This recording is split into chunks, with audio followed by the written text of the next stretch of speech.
Right. Good morning, everybody. A warm welcome to this PPMA Winners webinar series.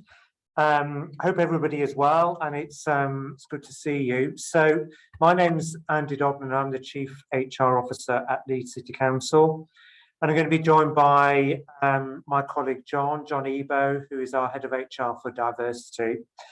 And today what we're going to do is we're going to share with you our journey, our story, because last year we were absolutely delighted to win the Public Sector Team of the Year award through PPMA. So we are going to share with you why we think we won the award, what our journey is, and then obviously provide an opportunity for colleagues on the line just to ask any questions they may have.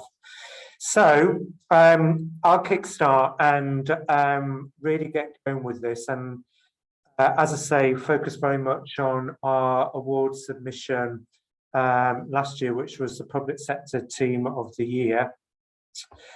The obvious question to ask is, why did we win that award? And I suppose the glib answer is, ask the judges, but we think it is due to the things on the first screen, and hopefully colleagues can see the slides. So I'm going to take you through fairly quickly the 5 C's, or the 5 C's that we think contributed to our journey and our success. I'm going to cover these dead quick, so I'll go at pace. First thing I want to focus on is just a bit about our context, just to share that with everybody.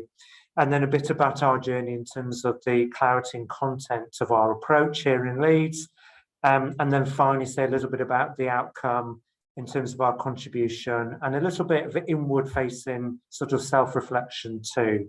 So they're the 5 C's that we want to cover as a team here in Leeds. First of all, just to give everybody a bit of the context to Leeds first, in terms of our first C. Many of you will know, as an organisation, we're a large local authority, so we are the second largest local authority in the UK. We've got about 14,000 staff, but we also have around 11,000 staff who are employed by our schools across the city. Unlike many local authorities, a really diverse workforce too. I guess one of the slightly unusual things about Leeds for our size is that we also have a lot of our services still insourced, where some of other local authorities, our peer groups, have outsourced. So we have a large population of staff who are supporting a lot of our functions in schools, but a lot of our catering, cleaning, waste services, and we keep a lot of those in-house. We also, as an HR function, but also as an organisation, have a lot of trading activity too. But because of the nature of the city too, we do spend a fair bit of our effort focused very much in the health and care system. So we work very closely with the NHS, CCGs, those other providers across the city. So a lot of our work is system-wide. And also, as a core city, we spend a lot of time focused with our anchor institutions. So that's not just the health service, but utilities, universities, other big employers in the city. So we're quite grounded as a city as well as a local authority. Just in terms of the context over the last year or 2 years, obviously a lot of it, like yourselves, has been dominated, of course, by COVID. That has played a big part in our journey and our activity, and impacted right across a lot of our functions, activities and challenges.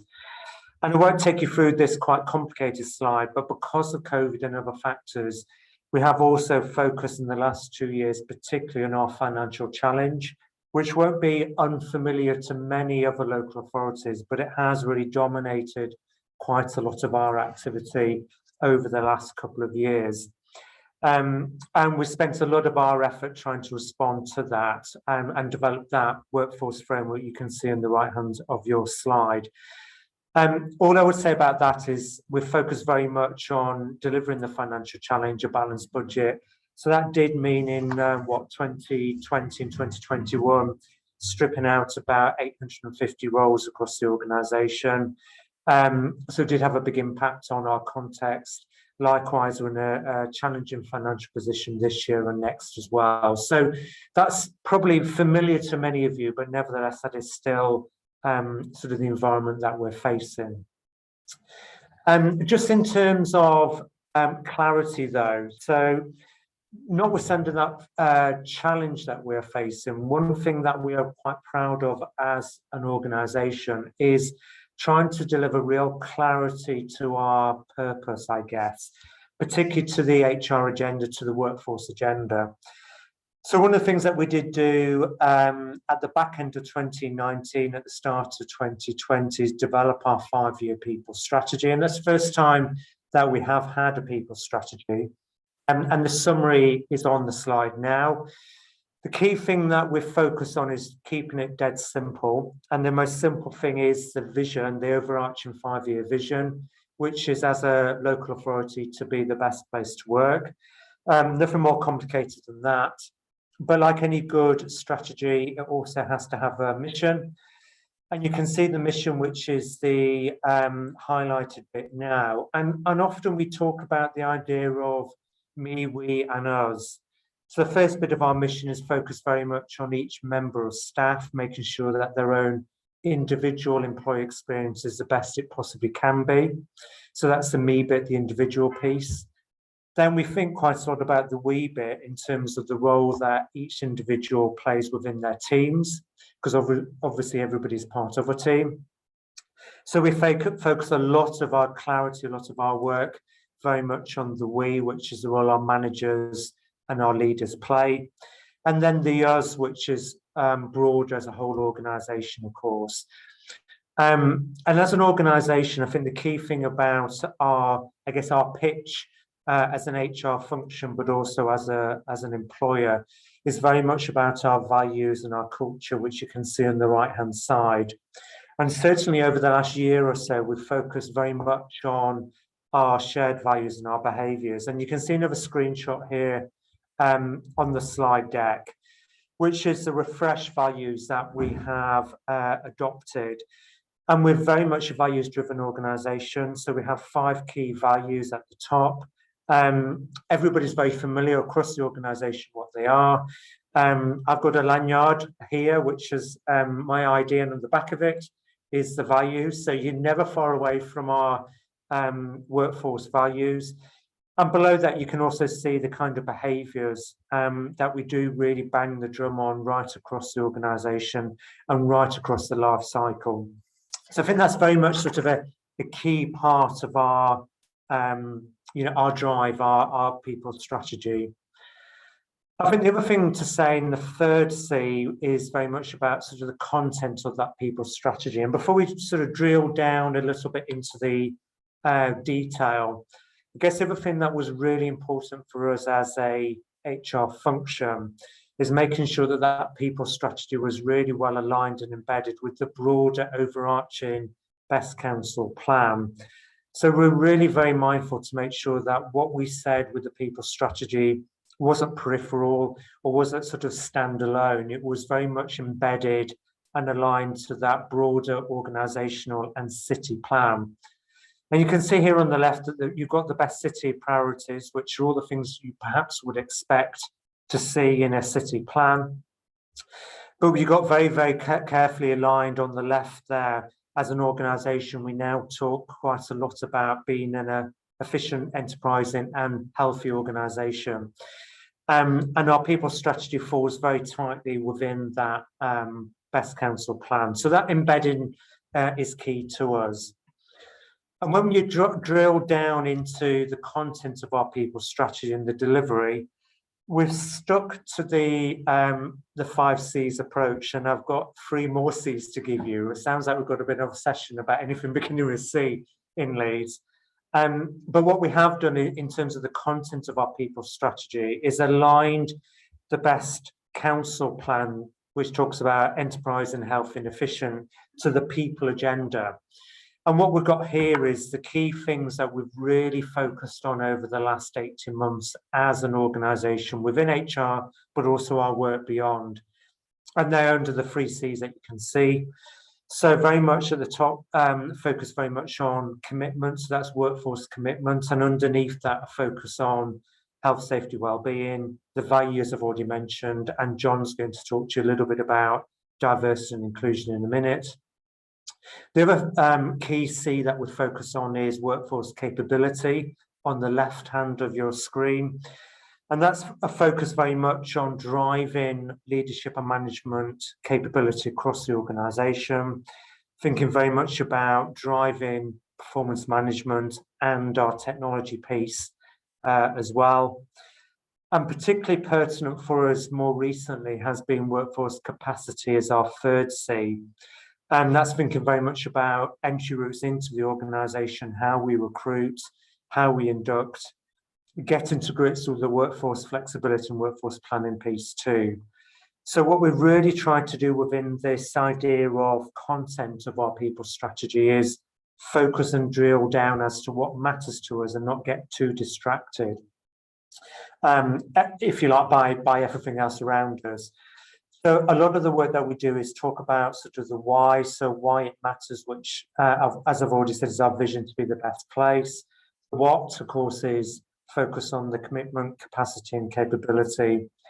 How is what we do within HR in terms of our HR delivery. We don't really have time to drill down in each of those three bubbles that you can see in terms of the activity, but what we would say is in terms of the content of our people plan, our people strategy, each of those three C's are moving at a different pace, but each priority area does have a lead. It has its own individual plan. Before you could see reference there on the capacity bit about workforce entry, so entry into the organisation.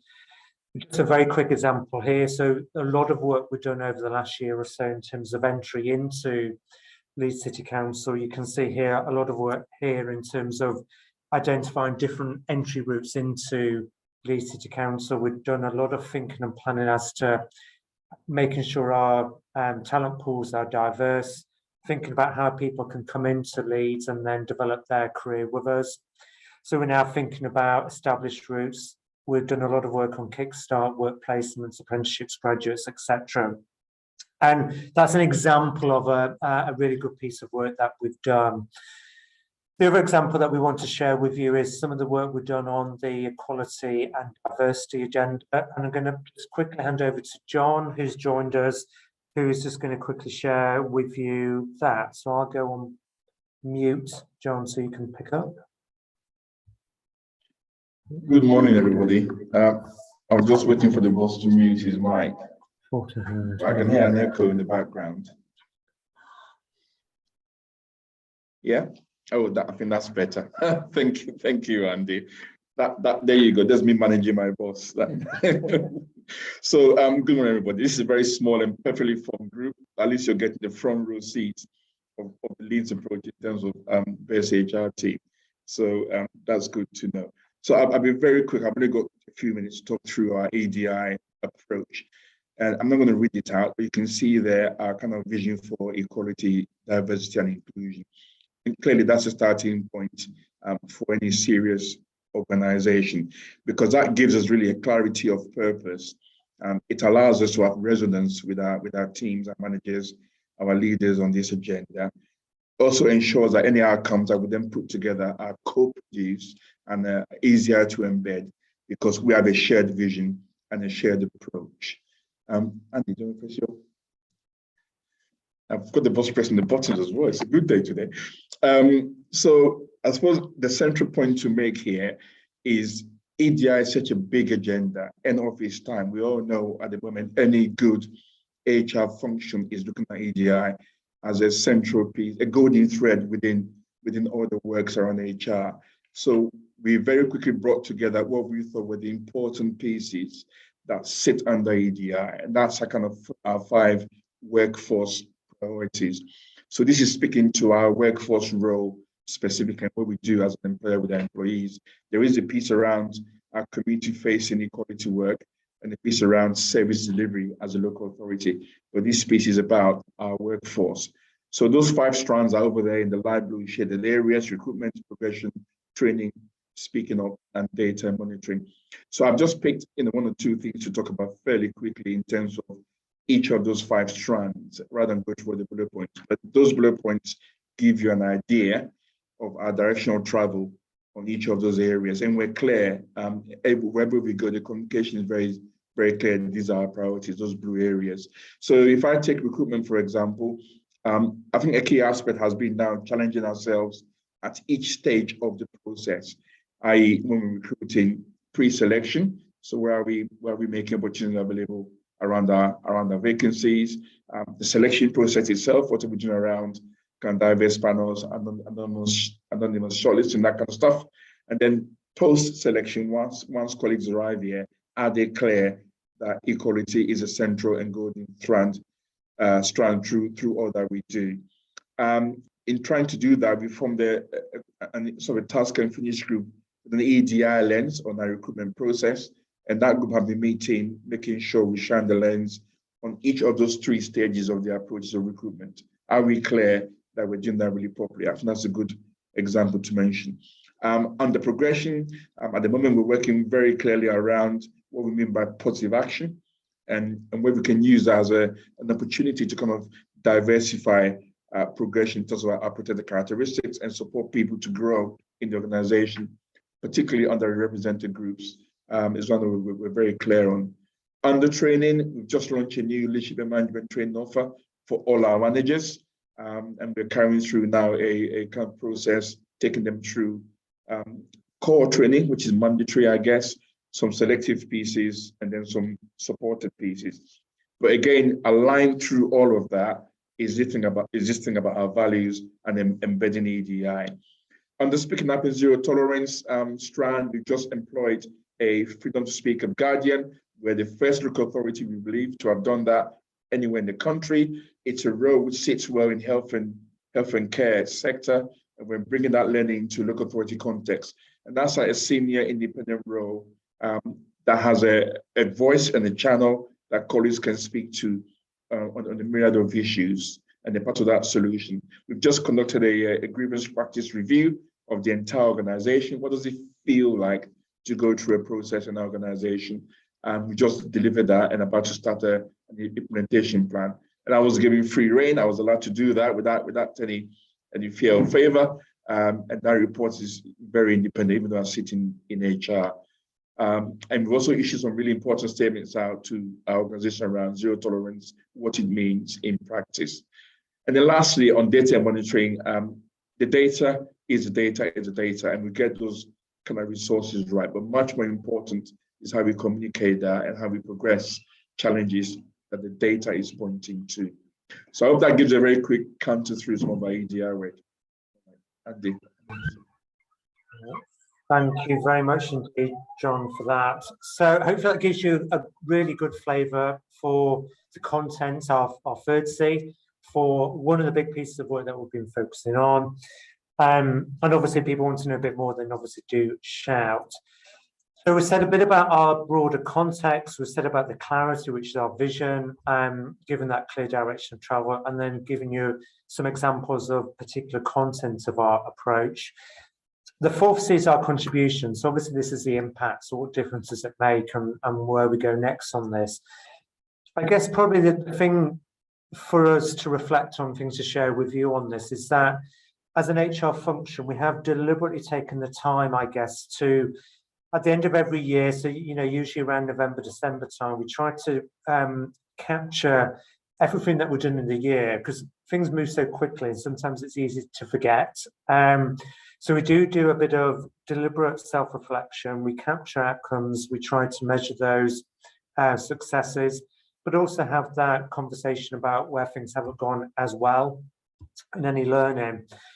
And what we do try to do is we actually deliberately capture those contributions, those outcomes, put them in a 2-3 page document, and then deliberately share them with our customers, with our political leaders, with our leaders and managers across the organisation.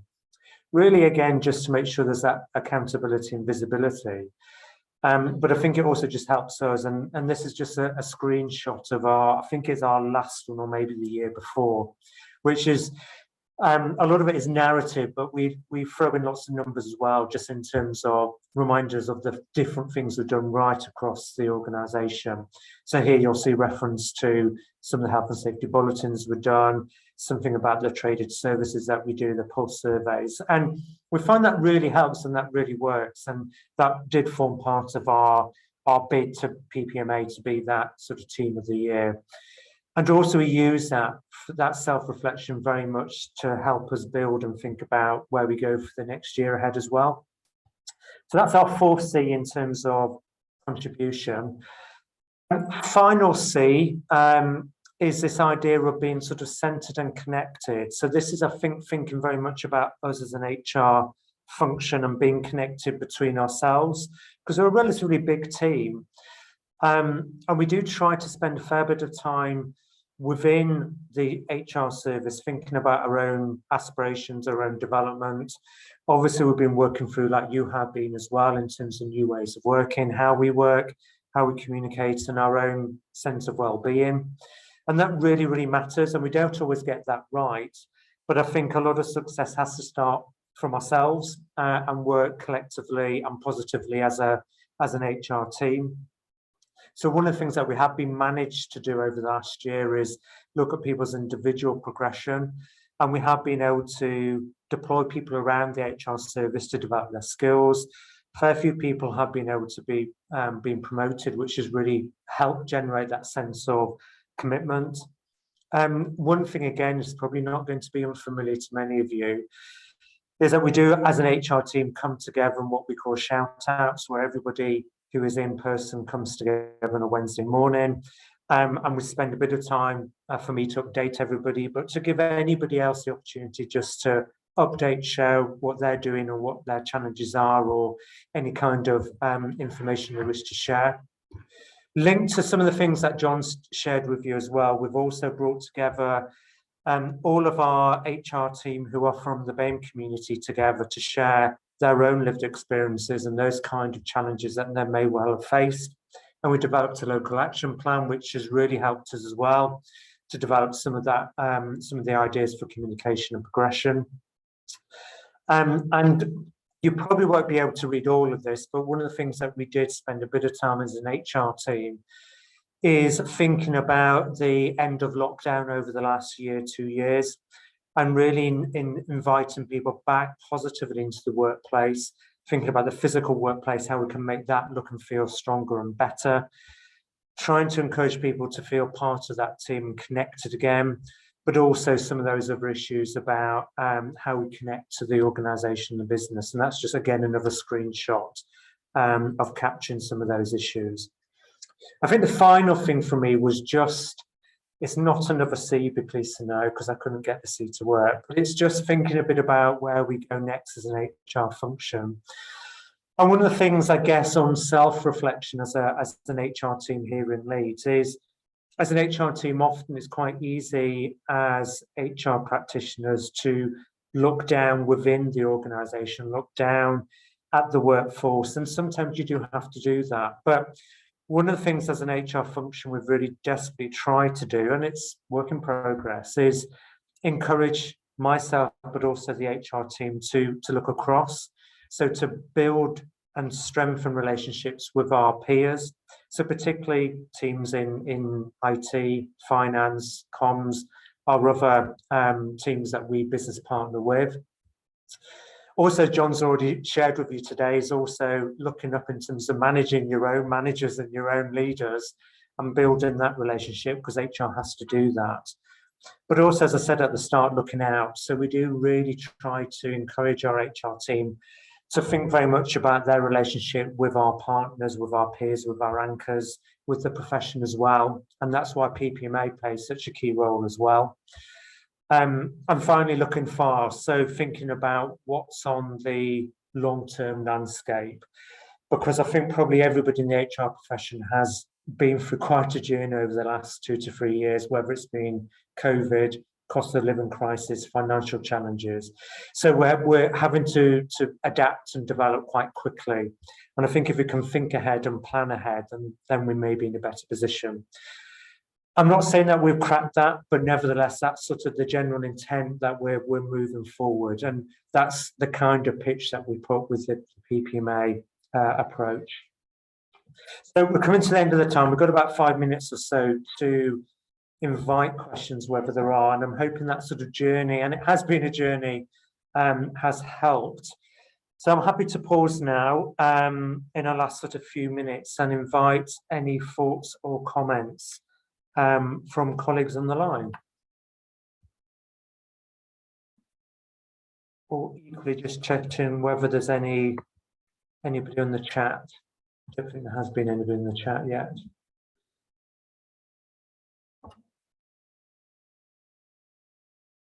Thank you, Manjit, for your comments. That's really helpful. So I don't think there are questions. I know we have covered quite a lot of ground very, very quickly. So apologies for that. It probably does feel a bit quick, but we just wanted to give you a flavour of our approach and our steer.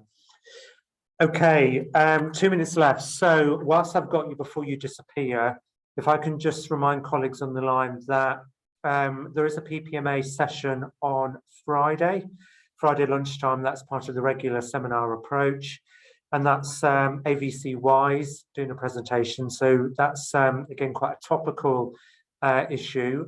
So please do invite colleagues to join that. And also this series of webinars, so the PPMA Winners webinar series, the next one for that is on Monday. And that's Westminster Council are going to present there. So again, if you can encourage colleagues to join that, that will be great. Okay, so I think that's probably as far as we're going to get. So thank you very much, colleagues, for joining, and I hope the rest of the day goes well. Thank you very much. See you soon. Take care.